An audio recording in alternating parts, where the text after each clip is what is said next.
Heal me, and I'll free your mother, the judge mocked. But when a desperate child accepted his cruel bargain, the impossible didn't just happen, it changed them both. You're a cold man, said the 10-year-old girl, her blonde braid trembling as she faced the most powerful judge in the county. But I can fix you. Before her sat Judge Arthur Vance, a man carved from grief, confined to his wheelchair since the crash that took his wife. He was ready to sentence the girl's mother, a maid who had stolen $400 to buy the medicine keeping her alive. Heal me, the judge mocked, and I'll free your mother. No one laughed. Not when the child answered, steady and sure. I will. That moment changed everything. This isn't just a story about a desperate girl or a broken man in a chair. It's the story of how faith met reason, and one promise rewrote them both. And before I forget, where are you watching from today? Leave a comment below. Enjoy the story. A 10-year-old girl stared down the most powerful man in the county. The courtroom was so quiet, the sound of a tear landing on the wooden floor could be heard. You are a cold man, the girl said, her voice clear and strong. But I can fix you. Every person in the packed room held their breath. They watched the small girl with the neat, blonde braid. Her shoes were worn, but her simple blue dress was clean. She stood directly in front of the judge's massive, imposing bench. Behind that bench sat Judge Arthur Vance. Judge Vance was a man carved from cold granite. His dark suit was worth more than the girl's mother made in 6 months. His graying hair was perfectly combed. He sat in a motorized wheelchair, a high-backed throne of leather and steel. It had been his prison for 3 long years. In 25 years on the bench, he had seen murderers, thieves, and liars. He had seen grown men weep and powerful men beg. But he had never, ever been addressed this way. He had certainly never been addressed this way by a child. The girl's small shoes had made a tiny squeak, squeak, squeak, on the polished floor as she'd walked up. She had slipped away from her great-aunt in the front row. Now, she placed her small hands on the base of his desk. She had to crane her neck to look up at him. Her eyes were a shocking, bright blue. They held no fear, only a strange, unsettling certainty. She took a small breath. Judge, sir, she said. Her voice did not tremble. My mama is a good person. She's just sick. If you let her go home, I promise I will make your legs work again. The silence shattered. The courtroom erupted. People gasped. A few people let out a sharp, surprised laugh. Whispers flew around the room like angry bees. Did you hear her? That's Emily Rawlings' girl. The maid who stole. What a circus. The child is delusional. The prosecutor, a young, ambitious man named Owen Fields, shot to his feet. Your Honor, this is an absurdity. I must ask that the child be removed. But Judge Vance did not laugh. He did not look at the prosecutor. He stared at the 10-year-old girl. A strange, painful feeling pulsed in his chest. It was a feeling he had not felt in years. He thought he had buried it. He raised one hand. The courtroom slowly, painfully, fell silent again. And what? The judge's voice was a low, cold gravel. Is your name? Grace, sir. Grace Rawlings. Grace, he repeated. The name felt like ash in his mouth. You have made a very serious claim. A very impossible claim. It's not impossible, Grace said simply. You just think it is. Judge Vance looked past her. He looked at the defendant's table. There sat Emily Rawlings, Grace's mother. She was pale, her eyes red from crying. She wore a drab, oversized county jumpsuit. Her hands were cuffed in front of her. She was shaking her head, whispering, No, Grace, no. Stop. Emily's story was painfully simple, and Judge Vance hated simple, sad stories. 3 weeks earlier, Emily Rawlings was just a mother trying to survive. She worked as a maid for Mrs. Eleanor Bishop, one of the wealthiest women in the city. Emily cleaned a house with 12 bedrooms and 9 bathrooms. She lived in a 2-room apartment. Her husband had left years ago. It was just her and Grace. Emily had a weak heart. The doctors called it cardiomyopathy. It was a big, scary word that meant her heart muscle was failing. It meant she was always tired. It meant she needed medicine that cost $400 every month. The medicine kept her alive. It let her work. It let her raise Grace. But the work was hard. Scrubbing floors and carrying heavy laundry buckets made her chest ache. She was falling behind. On her small apartment wall, there was one frame. It held a faded photograph of a woman in a military dress uniform, shaking hands with a president. This was General Margaret Maggie Hayes, Grace's great-aunt. the family's war hero. Grace loved stories about Aunt Maggie. Aunt Maggie never quit, Grace would say. And we don't quit either, Mama. But Emily was close to quitting. She had sold her car. She had sold her mother's wedding ring. The only thing left was a small, tarnished silver locket. One cold Tuesday, Emily woke up feeling a sharp pain in her chest. Her breath was short. She looked at her pill bottle. It was empty. She had run out 2 days ago, trying to make the prescription stretch. She had to get her refill today. She just had to. She went to work at the Bishop estate. She felt faint as she dusted the enormous, sun-filled library. Mrs. Bishop was a cold, demanding employer. She noticed every speck of dust, every minute Emily was late. As Emily polished the heavy mahogany desk, her vision swam. Black spots danced in front of her eyes. Her heart was doing a terrible, fluttering dance. I need my medicine. I need it now. She knew Mrs. Bishop was at her garden club meeting. With a shaking hand, Emily pulled open the top desk drawer. She was just looking for a cloth. But inside, beneath a stack of stationery, was a small, unsealed envelope. Written on it in neat cursive were the words, "Petty cash." Emily's heart pounded. She had never stolen a thing in her life. She thought of Grace. She thought of Aunt Maggie. The shame burned her. But the panic in her chest was stronger. If I collapse, who will take care of Grace? Her hand, as if it had a mind of its own, reached into the drawer. She pulled out the envelope. It was full of $20 bills. She quickly counted out $400. Her hands were shaking so hard she dropped one. I'll pay it back, she promised herself, a desperate, silent lie. I'll pay it back. I'll skip meals. I'll ask for extra shifts. She will never know. Just what do you think you are doing? The voice was like ice. Emily whirled around. Mrs. Eleanor Bishop stood in the doorway. Her arms were crossed. Her face was a mask of cold fury. Emily dropped the money. The bills scattered on the expensive Persian rug. Mrs. Bishop, please, Emily gasped, clutching her chest. It's not. I'm sick. My heart medicine. I was just going to borrow it. I'll pay it back. Borrow. Mrs. Bishop's laugh was sharp. You are a thief, Emily. You are stealing from the very person who puts food on your table. I trusted you in my home. Please, Emily sobbed. She sank to her knees. My daughter, Grace. I don't have any money. The prescription. I am not interested in your excuses, Mrs. Bishop said. She picked up the phone on the desk. I am calling the police. We will have this sorted out properly. 10 minutes later, a police car pulled up the long, winding driveway. Emily was handcuffed in the library. She was walked out the front door, past the gardener and the cook, who stared at the floor, too ashamed to look at her. All she could think about was Grace, waiting at home, waiting for a mother who would not arrive. The news spread fast. A neighbor, Mrs. Peterson, found Grace alone in the apartment that evening. She called the only number taped to the fridge, General Margaret Hayes. Aunt Maggie arrived 2 hours later. She was nearly 80, small and frail, and walked with a blackthorn cane. But her eyes were the same bright, piercing blue as Grace's. They missed nothing. She was furious. She hugged Grace tightly. It's all right, child, she said, her voice rough. We've faced worse than this. Aunt Maggie hired a public defender, a tired-looking man named Ben Carter, and she took Grace in. The trial was set for Judge Arthur Vance. Aunt Maggie knew his reputation. He's a hard man, Grace, she explained, her hands gripping her cane. He was a prosecutor for 30 years. They called him the Hammer. Then he had his accident. Judge Vance's story was the town's tragedy. 3 years ago, a drunk driver ran a red light. The crash killed Vance's wife, Mary, instantly. It crushed his spine. He returned to the bench 6 months later in his wheelchair. But the man who returned was not the same. The accident had taken his wife, his legs, and every last piece of mercy he might have had. He hated sad stories. He hated excuses. He believed only in the cold, hard letter of the law. And now, he was staring at Grace. The trial had been short. Mr. Fields, the prosecutor, was sharp. This is a simple case of betrayal, Your Honor.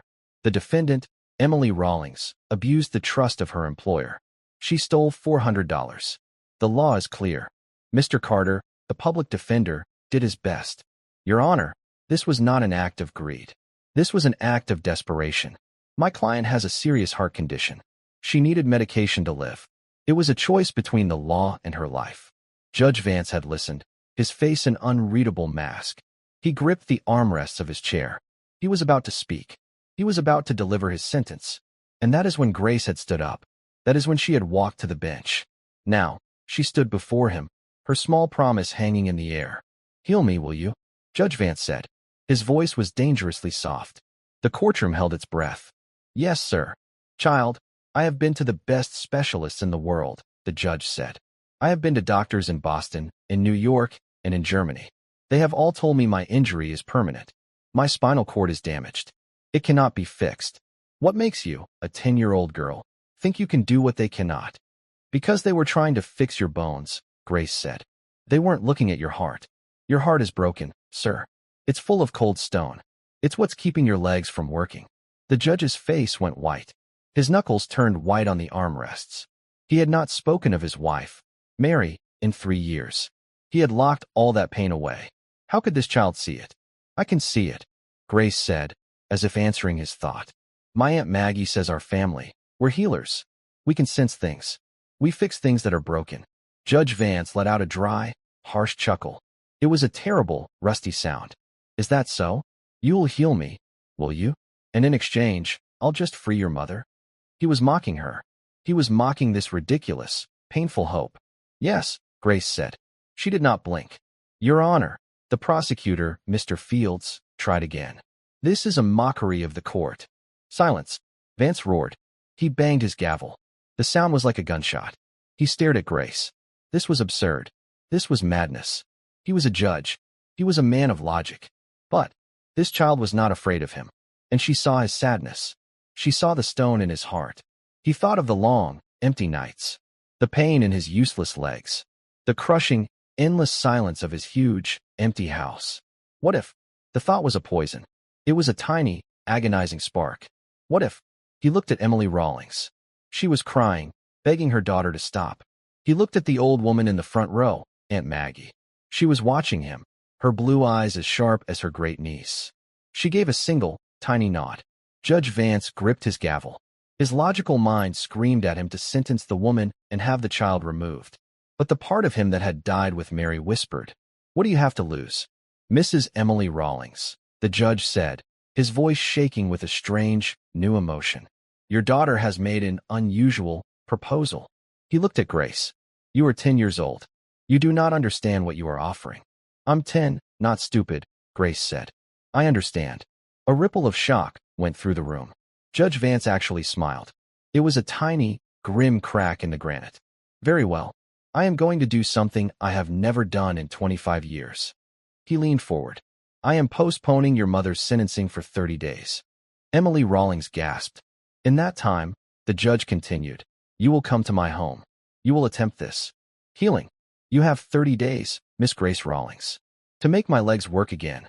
The prosecutor looked like he might faint. "Your Honor, this is not legal." "It is my courtroom, Mr. Fields," Vance snapped. "I am postponing the sentence. That is legal." He then looked at Grace, and his face turned dark. "But there is a condition." His voice dropped, and the chill returned. "If this is a game, child, if this is a childish fantasy to manipulate my court, if, at the end of 30 days, nothing has changed, I will sentence your mother to the maximum allowed by law. 2 years in a state prison. No parole." Emily let out a small scream. "No, Your Honor, please. She's just a child. Don't do this. I'll plead guilty. I'll take the time. Just leave my daughter out of this." "It is too late for that," Judge Vance said. "The offer has been made, and I have accepted." He looked at Grace. "Do you understand me, child? You are gambling with your mother's freedom. 2 years. Do you accept the terms?"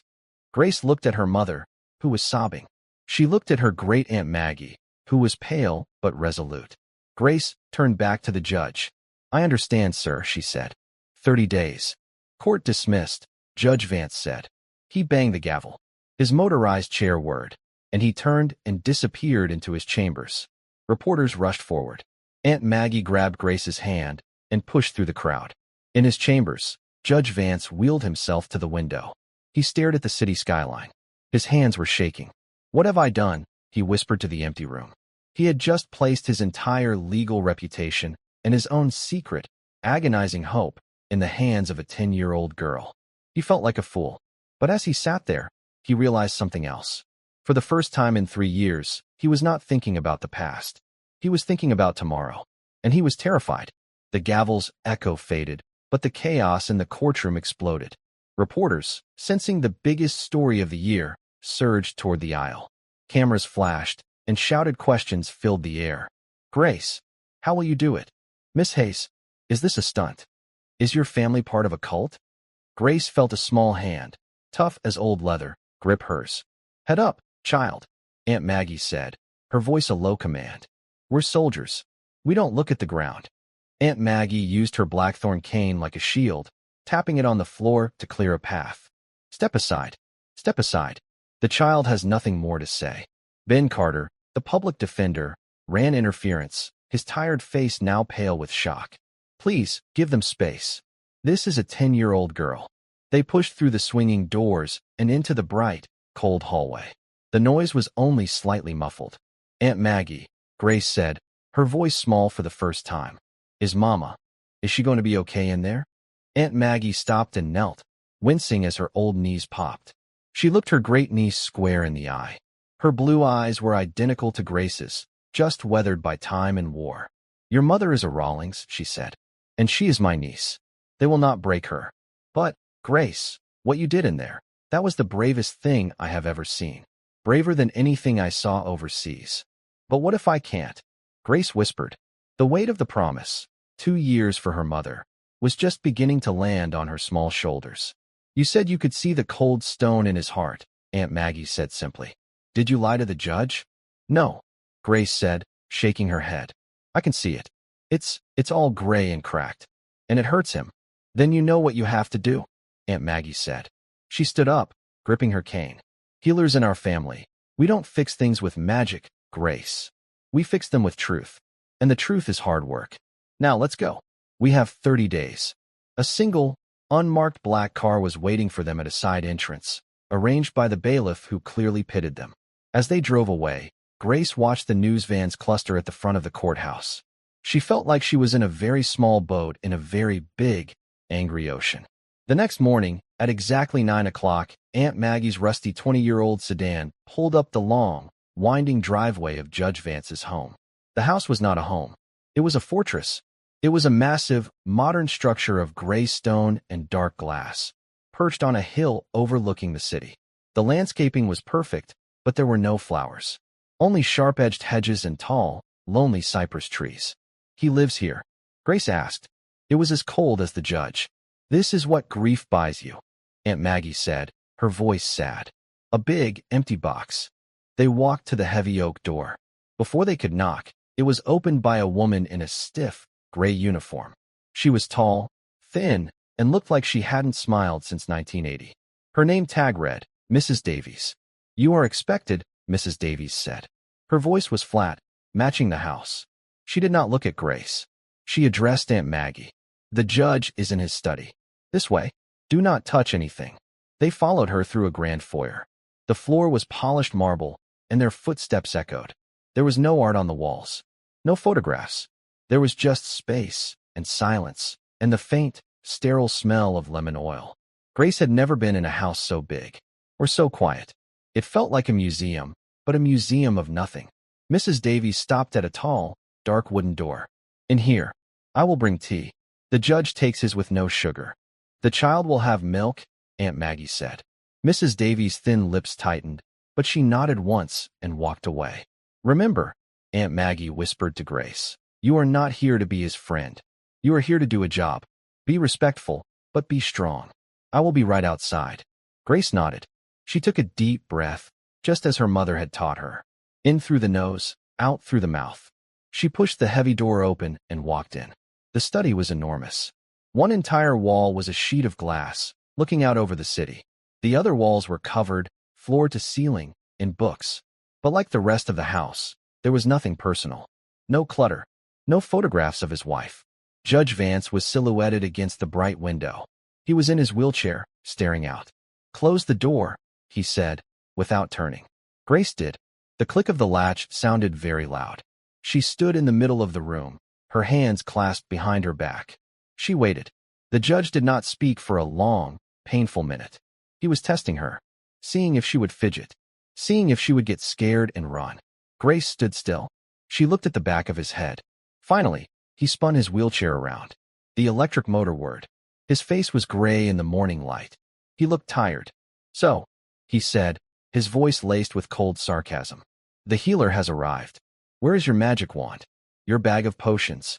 "I don't have those, sir," Grace said. "What then? Are you going to lay your hands on me? Speak in tongues. Command me to rise and walk." Grace shook her head. "No, sir. I'm just going to sit."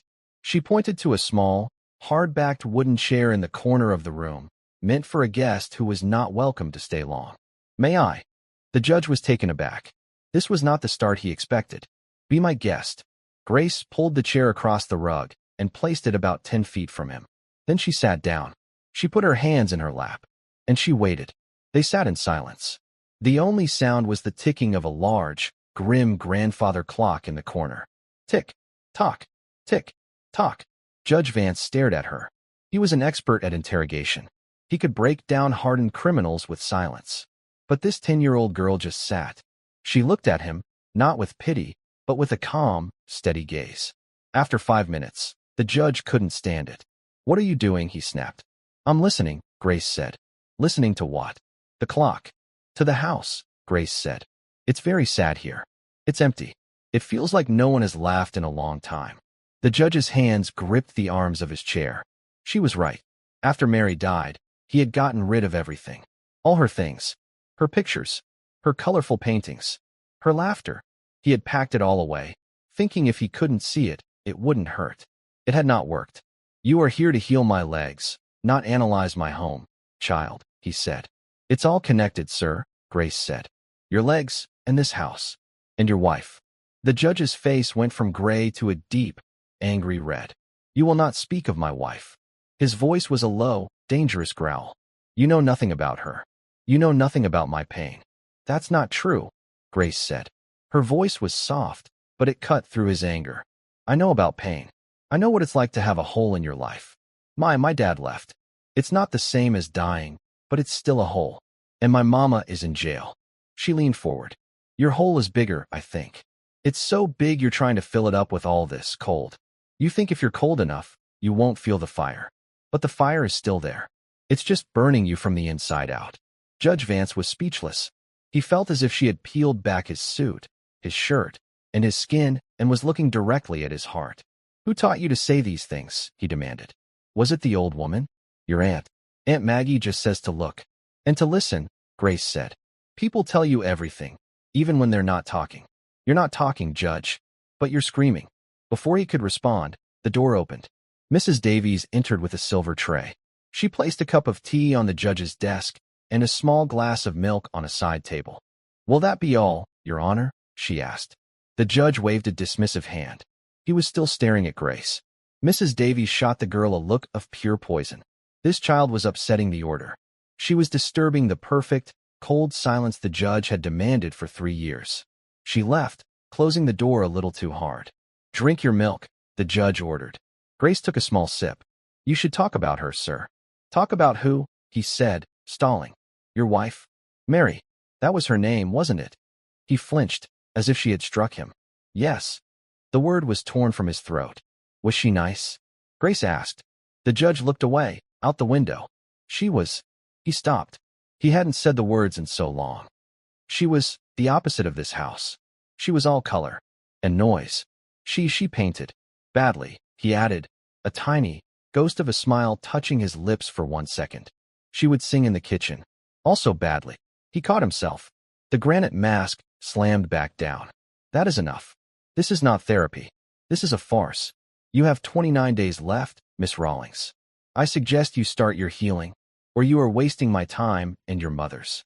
"I did start," Grace said, standing up. "I'll be back tomorrow." "You're leaving?" He was confused. "Yes, sir. Aunt Maggie is waiting. And you're tired. The stone, it's heavy. You need to rest." She walked to the door. "Grace," he called out. She turned. "How did you know her name was Mary?" "I saw it," Grace said. "It's written on the inside of your heart. In gold." She left. Judge Arthur Vance sat alone in his silent study. The glass of milk was half full. His tea was untouched. For the first time in 3 years, he picked up the secure phone on his desk and dialed a number.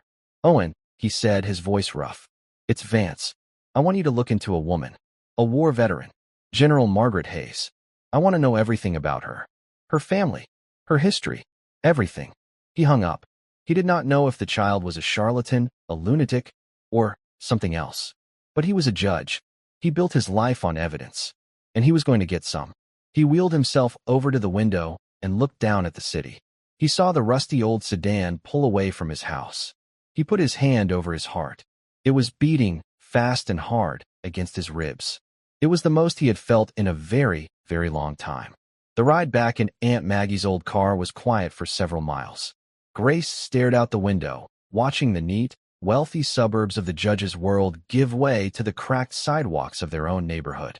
Aunt Maggie gripped the wheel, her knuckles bony and white. "Well, child," she finally said, her voice rough. "You poked the bear.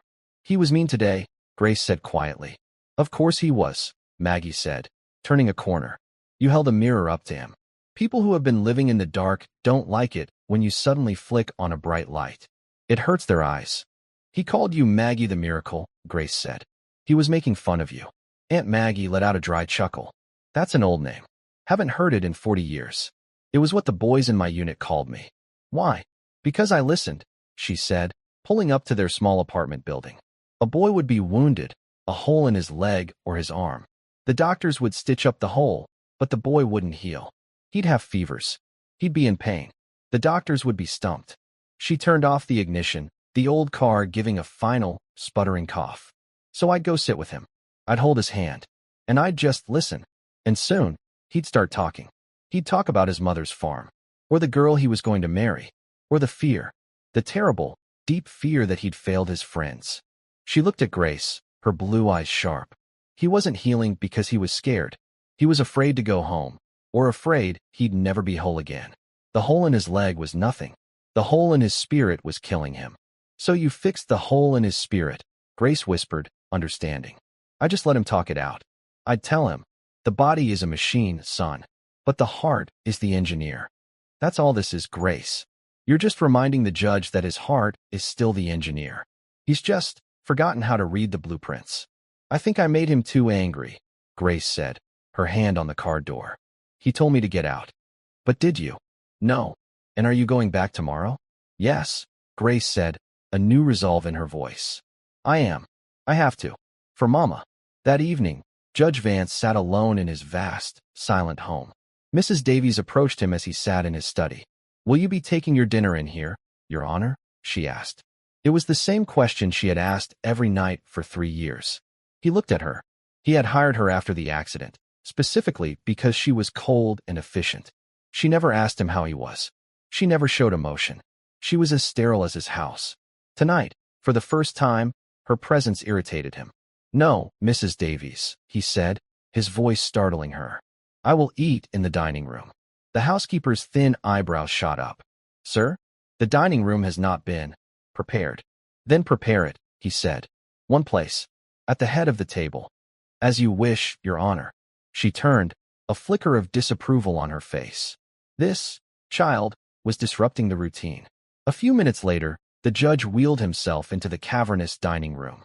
A single plate and set of silverware sat at the end of a polished mahogany table long enough to seat 20. The high-backed chairs were all empty. They looked like silent, waiting ghosts. Mrs. Davies served him a simple, flavorless meal of baked chicken and steamed vegetables. She left. The silence was deafening. He could hear the scrape of his fork on the china. It echoed. "You're screaming," the girl had said. He looked at the chair to his right. Mary's chair. She used to fill this room with stories about her garden club, about a funny dog she saw on her walk. She would argue with him about politics, about his cases. She would laugh, a loud, wonderful laugh that always made him feel young. He had silenced it all. He felt a sudden, sharp, stabbing pain in his left thigh. It was so intense, he gasped and dropped his fork. Clatter. The sound echoed, loud as a gunshot. He grabbed his leg. It was a phantom pain. The doctors had warned him about it. "Nerves," they said. "Nerves misfiring, sending signals of pain that weren't real." But this felt real. He pushed his plate away. He wheeled himself back to the study. He needed to be in control. The phone rang. He picked it up. "Your Honor," said the sharp voice of Owen Fields, the prosecutor. I have that information you requested. Go on, Vance said. It's interesting, Fields said, a little hesitant. General Margaret Hayes. She's the real deal. Decorated for valor. 2 tours. Wounded in action. She's a local legend. I don't care about her medals.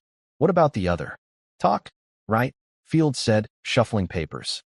It's all hearsay, of course. Nothing official. But I spoke to a few people who served under her. They call her Maggie the Miracle. It was a joke, mostly. But they all had a story. A story. One guy said she sat with a soldier in a coma for 3 days, just talking to him, and he woke up. Another said a man's infected wound started healing after she laid hands on him. It's superstition, sir. Battlefield nonsense. But there's more. The family.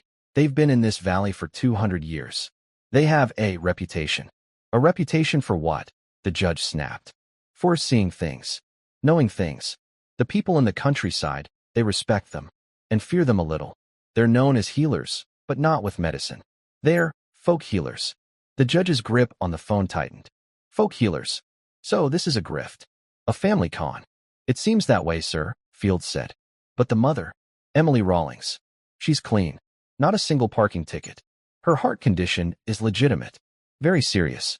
The doctors at County General say she's on a waiting list for a transplant, but she's not high enough on the list. And Mrs. Bishop? Fields sighed. She's furious about the 30-day postponement. She's calling the district attorney's office every hour. She wants the maid in jail, and she wants this circus to end. Let her be furious, the judge said. This is my courtroom. Thank you, Mr. Fields. Keep digging. Find me something solid I can use. He hung up. A family of con artists. Maggie the Miracle. His anger returned, cold and sharp. He was being played. The child wasn't a healer. She was a performer. She had heard the town gossip about his wife, about his grief, and she and that old woman had spun a tale. They were preying on his weakness, using his personal tragedy to free their criminal relative. He felt a hot, burning shame. He, Judge Arthur Vance, the hammer, was being manipulated by a 10-year-old. Tomorrow, he thought, I will end this. The next morning, day 2, Grace felt the coldness as soon as the door opened. Mrs. Davies looked at her with open contempt. He is waiting, and he is not in a good mood, I assure you. Good morning, Mrs. Davies, Grace said politely. The housekeeper just sniffed and led her to the study. This time, the judge was not at the window. He was behind his massive desk. He was wearing his black judge's robes, even though it wasn't a court day. He looked like he was about to pass sentence. Sit down, Miss Rawlings, he commanded. Grace sat in the small wooden chair. I have been doing research, the judge said, his voice stripped of all emotion. On your family, your great-aunt, Maggie the Miracle. A long family reputation for folk healing. This is quite a performance you two have staged. Grace just looked at him. This is a manipulation, the judge continued, his voice rising. You are using my personal tragedy, gossip you heard in town, to try and free your mother. You come into my home, and you speak of my wife. You have the audacity to analyze my grief. You are a fraud, young lady. And this game is over. Grace waited until he was finished. The air in the room was brittle. Do you have any pictures of her? Grace asked. The judge froze. His angry tirade hit a wall. What? Your wife? Mary, do you have any pictures of her in this house? That is none of your business. I had them stored. It was too difficult. Then you're a liar, sir, Grace said, her voice clear and strong. The judge's face went purple. How dare you speak to me that way? I am a judge of the Superior Court. You're a liar, Grace repeated, standing up. You said I was using your tragedy, but you're the one using it. You're using it like a big, cold blanket. You're hiding under it. You're using it to be mean to everyone, and to make this house sad, and to keep your legs from working. My legs are not working because my spine was severed, he roared, slamming his fist on the desk. It is a medical fact, is it? Grace asked. Her voice was not challenging. It was genuinely curious. Or is that just the story you've been telling yourself? Aunt Maggie says the body believes whatever the heart tells it. And your heart, it told your body to stop. When she died, you stopped. You didn't want to walk in a world where she wasn't. So you just stopped. The judge was shaking. He couldn't breathe. This was too much. This child was seeing the exact, secret, terrible truth he had hidden even from himself. "Get out," he whispered. "Sir, get out," he roared, pointing a trembling finger at the door. "Now. The deal is off. It's over. I'll have the bailiff call your aunt. Your mother will be sentenced tomorrow at 9 a.m. 2 years. You failed." Grace's heart pounded. This was it. This was the moment. She could run. Or she could fight. She thought of her mother's pale face behind the glass. "No," she said. The judge stopped, stunned. "What did you say?" "No. I'm not leaving. You made a promise in your courtroom. You said 30 days. You have 28 days left. You are a judge. You have to keep your promise." "I am a judge," he yelled. "And I am telling you to leave my home." "You're not a judge right now," Grace said, taking one step closer. "You're just a very scared man. You're scared of a picture. You're scared of a memory. You're scared of her." "I am not scared," he boomed. "Then prove it," Grace said. "Show me one. Show me one picture of Mary." A terrible, vibrating silence filled the room. The judge was breathing hard, his chest hitching. He was in a battle with himself. The judge, the cold man of law, was fighting the grieving, broken husband. Finally, the husband won. "The attic," he whispered, his voice broken. He looked away, ashamed. "Mrs. Davies. She packed everything. She put it all in the attic. In a blue trunk. This house has an elevator, doesn't it?" Grace asked softly. "Yes." "Then let's go," she said. "We'll go together. Right now." The judge looked at her. At this impossible, stubborn, 10-year-old child. He was terrified. He had not been to the 3rd floor since the funeral. It was where her art studio had been. It was where she had been. I can't," he said. It was the most honest thing he had said in 3 years. Grace walked over to his wheelchair. She didn't touch it. She just stood beside it, a small, blonde soldier. "Yes, you can," she said. "I'll help you." He stared at the door. It was a million miles away. "You can waste today," Grace said. "But I'm coming back tomorrow. And the day after. I'm not quitting. Not until you stop being afraid. Or until my 28 days are up." She turned and walked to the door. "Think about it, sir. Please." She left. Judge Arthur Vance sat in his robes, in his fortress of a study. He was furious. He was humiliated. And he was thoughtful. He slowly wheeled himself out of the study. He went down the cold, marble hallway. He stopped at the polished silver doors of the residential elevator. He stared at the button that said 3. He could not press it. He wheeled himself back to his study, defeated. But as he sat, staring at the empty wall, he knew. He knew she would be back tomorrow. And he knew, sooner or later, he would have to go to the attic. That afternoon, Grace and Aunt Maggie went to the county jail. It was visiting day. They sat in the loud, concrete room, filled with crying families. They waited. Emily Rawlings was brought out. She sat behind the thick, scratched glass partition. She picked up the plastic phone. She looked pale and thin. Her eyes were wide with fear. "Oh, Grace. Maggie," she said, her voice tinny over the receiver. "What is happening? The women in here, they're talking about it. They're all calling me the miracle worker's mom. They think it's a joke." "It's not a joke, Mama," Grace said, pressing her hand to the glass. "Grace, honey, you have to stop this," Emily pleaded, tears rolling down her cheeks. "This man, Judge Vance, he's cruel. He's playing a game with you. He's going to wait his 30 days, and then he's going to send me to prison just to prove a point. He's going to hurt you, baby." "He's not," Grace said. "He's just broken. I can fix him."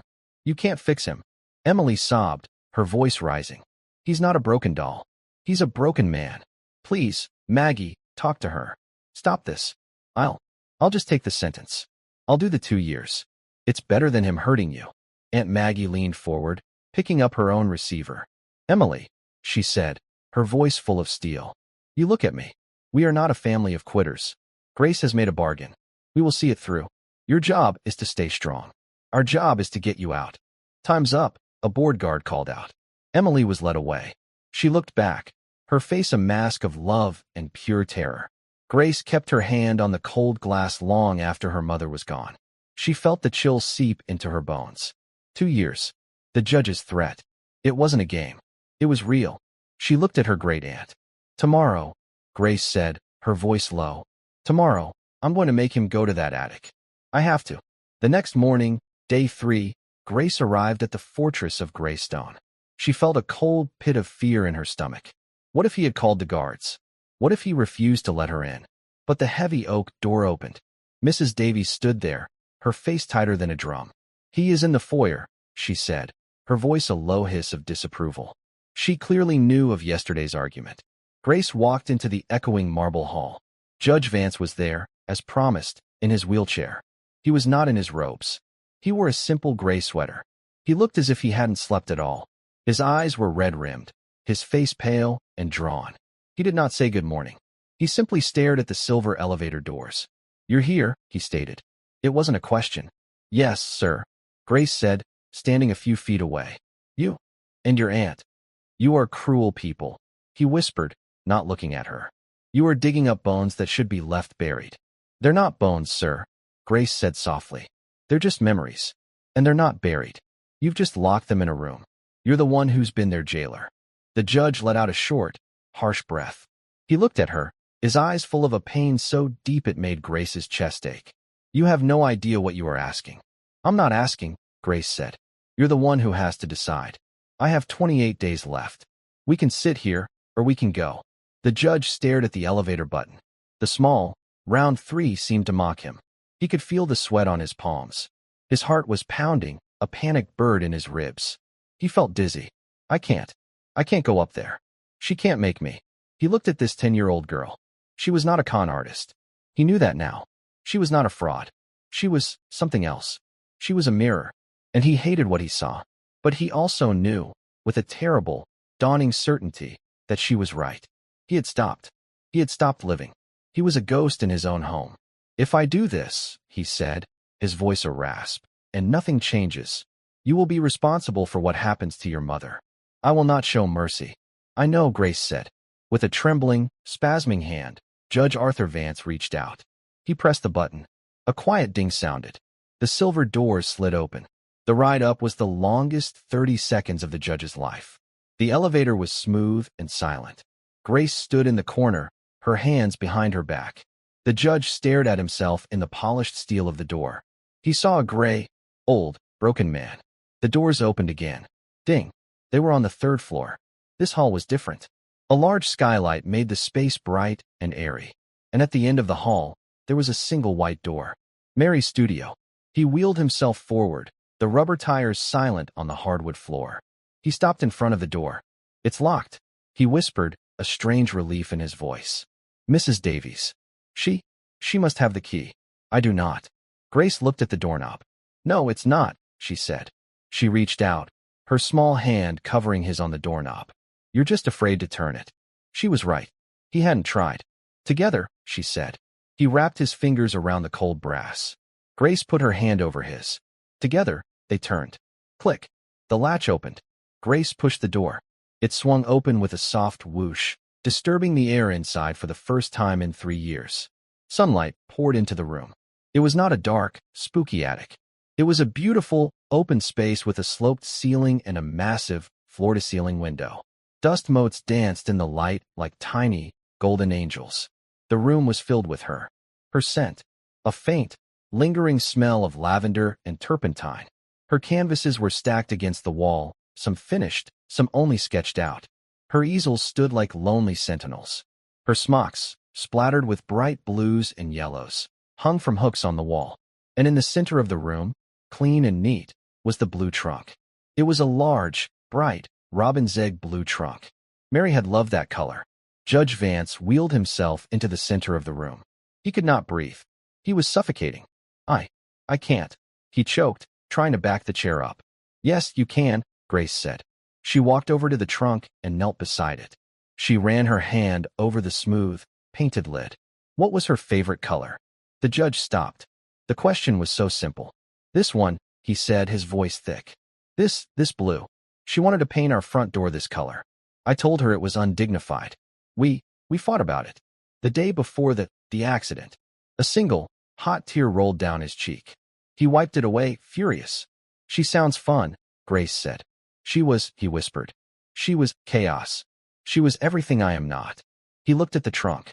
"I told Mrs. Davies to get rid of it. To donate it. She didn't listen." "Maybe she knew you'd need it," Grace said. She looked at the 2 brass latches. "I can't open this. My hands aren't strong enough." It was a lie. They both knew it. She was giving him the choice. He stared at the latches. This was it. This was the grave. He could open it, or he could will himself back to his cold, stone life. He thought of the girl's words. You're a jailer. His hands were shaking so hard, he could barely control them. He wheeled forward. He leaned down, the position awkward and painful. His fingers fumbled with the first latch. It was stiff. He grunted, pulling at it. Snap. It flew open. He moved to the second. His heart was hammering. He could hear his wife's laughter. Oh, Arthur, don't be such a stuffed shirt. Snap. The second latch opened. He sat back up, breathing hard. He stared at the lid. Go on, sir, Grace urged, her voice gentle. He put his hands on the lid. He paused. He took a deep breath. He lifted it. The smell of lavender and old perfume washed over him. So powerful, it was like a physical blow. He gasped. Inside, right on top, was a bright red, knitted scarf. Mary had always been cold. His hand, of its own accord, reached in. He picked up the scarf. It was soft. He buried his face in it. And the dam broke. It was not a loud, wailing cry. It was a silent, agonizing collapse. The judge's shoulders shook. He made no sound. The tears streamed from his closed eyes, disappearing into the red wool. 3 years of grief, of rage, of guilt, of unbearable, suffocating loneliness. It all came pouring out. He wept for the argument about the door. He wept for the stupid, meaningless things he'd said. He wept for the last time he'd seen her, rushing out of the house, annoyed. He wept for the silence. Grace did not move. She did not pat his shoulder. She did not offer him false comfort. She just sat on the floor, cross-legged, and bore witness. She let him grieve. She held the space for him, a small, 10-year-old anchor in his storm of pain. He wept for a long, long time. As his sobs finally began to quiet, he was still clutching the scarf. And then, he felt it. It was not the familiar, dull phantom ache. It was a sharp, stinging, shocking pain in his left foot. It felt like a needle, a hot poker. Ack, he cried out, dropping the scarf and grabbing his leg. What is it? Grace asked, her eyes wide. A spasm, he panted, rubbing his thigh. A bad one. It's fading. But it wasn't a spasm. He knew it. A spasm was a muscle contracting. This was a feeling.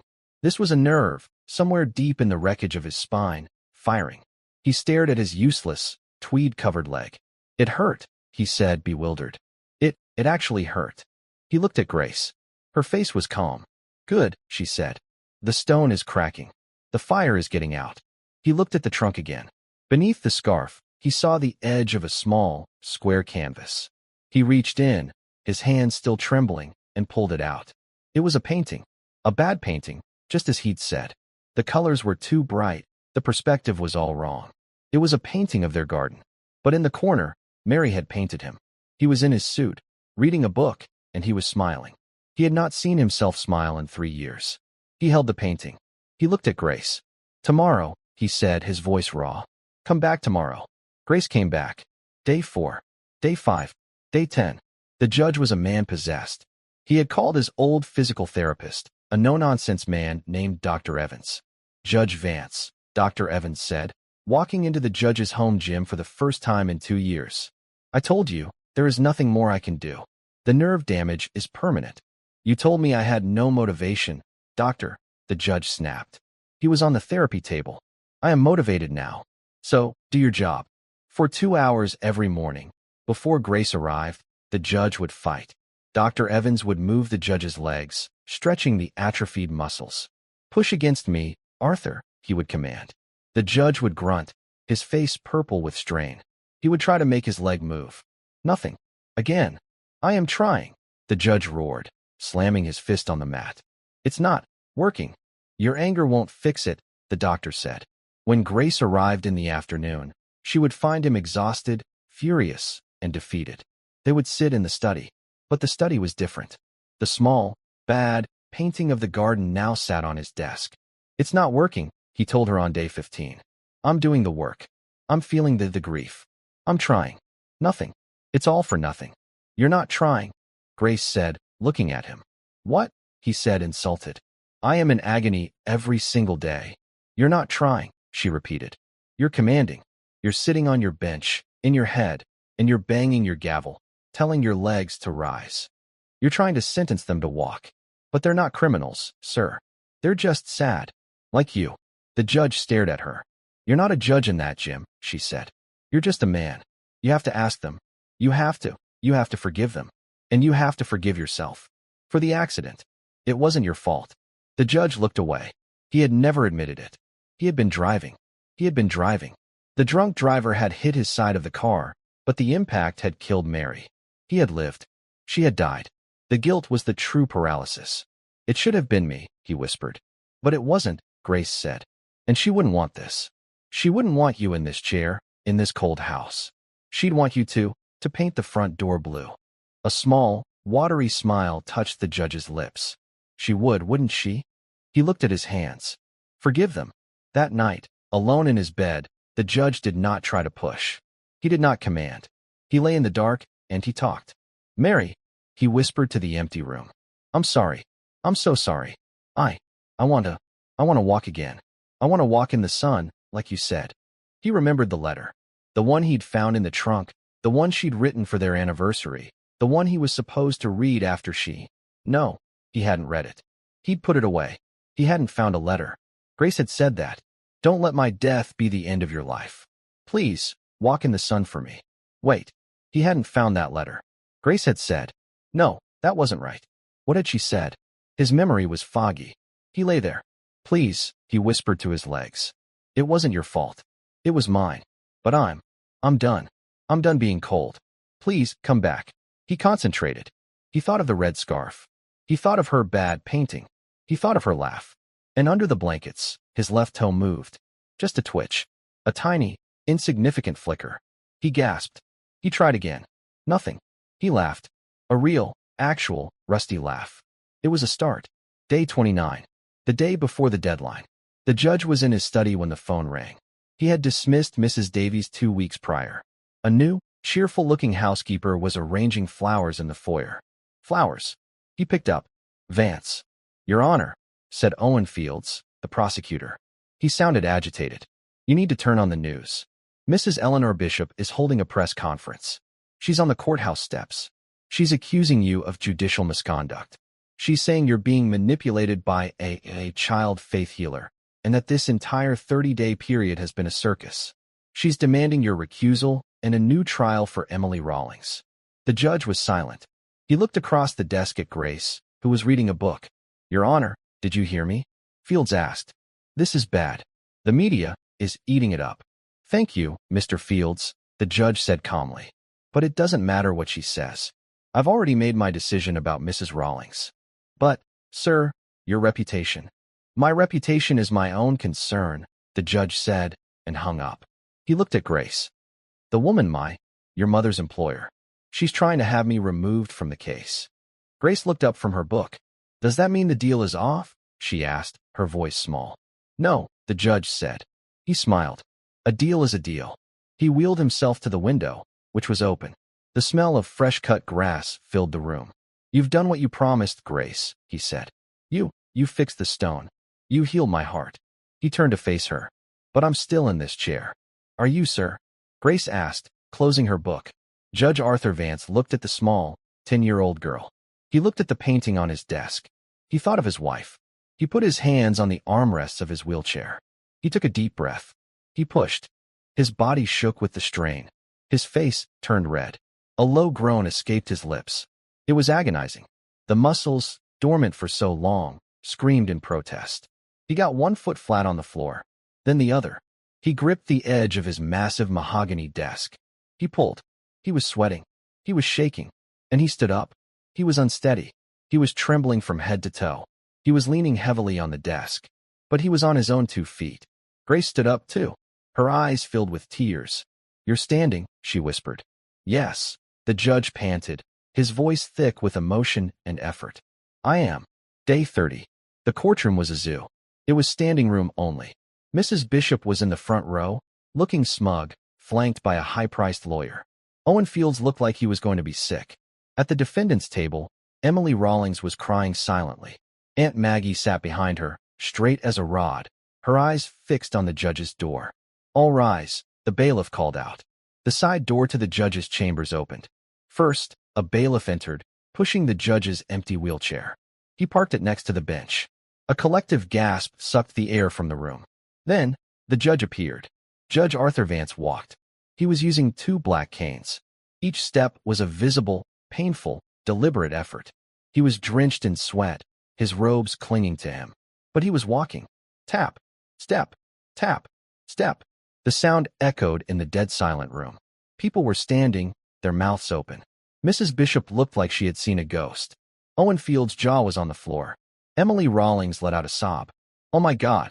It took the judge a full minute to cross the room and climb the single step to his bench. He gripped the railing, his knuckles white. He sat down, breathing heavily. He banged his gavel. Be seated. He stared down at the courtroom. We are here for the sentencing of Mrs. Emily Rawlings. He looked at Emily. You stole $400. The law is clear. It was an act of theft. Mrs. Bishop smiled. However, the judge continued, his voice booming with its old authority. The law also allows for mercy, especially when an act is born not of greed, but of desperation. A desperation to live. A desperation to care for a child. He looked at Mrs. Bishop. I find that prison serves no purpose here. He turned back to Emily. Mrs. Rawlings, I sentence you to time served and 500 hours of community service to be served at the county hospital's cardiac ward. Emily collapsed in tears of relief. But Your Honor, Mrs. Bishop sputtered, standing up. She's a criminal. She is a mother, Judge Vance said, his eyes like cold steel. And as for the victim, I have here a cashier's check from an anonymous donor for $400. Mrs. Bishop, you have been made whole. He banged his gavel. This court is adjourned. An hour later, Grace, her mother, and Aunt Maggie were walking out the front doors, free. They were swarmed by reporters, but they just pushed through. Judge Vance was waiting by his car. He leaned on one cane. Grace, he said. Grace stopped. Judge. The house, he said. I'm selling it. It's too big. He smiled, a real, warm smile. I'm going to buy a small place. With a garden. And I'm going to paint the front door blue. I'd like that, Grace said, smiling back. You didn't heal me, child, he said, his voice thick. You reminded me how. You gave me a reason to stand up. You were always strong, sir, Grace said. You just forgot. She turned to leave with her mother. Miss Hayes, the judge called out. Aunt Maggie turned, her bright blue eyes assessing him. Your great niece, the judge said. She's a truly remarkable person. Aunt Maggie tapped her cane on the pavement. She looked at the judge, standing tall on his own 2 feet. Takes one to know one, Judge, she said. Takes one to know one. They walked away, a family, whole again. Judge Vance watched them go. He looked up at the sun, and for the first time in 3 years, he felt its warmth. And that's where we'll end the story for now. Whenever I share one of these, I hope it gives you a chance to step out of the everyday and just drift for a bit. I'd love to know what you were doing while listening. Maybe relaxing after work, on a late-night drive, or just winding down. Drop a line in the comments. I really do read them all. And if you want to make sure we cross paths again, hitting like and subscribing makes a huge difference. We are always trying to improve our stories, so feel free to also drop your feedback in the comment section below. Thanks for spending this time with me.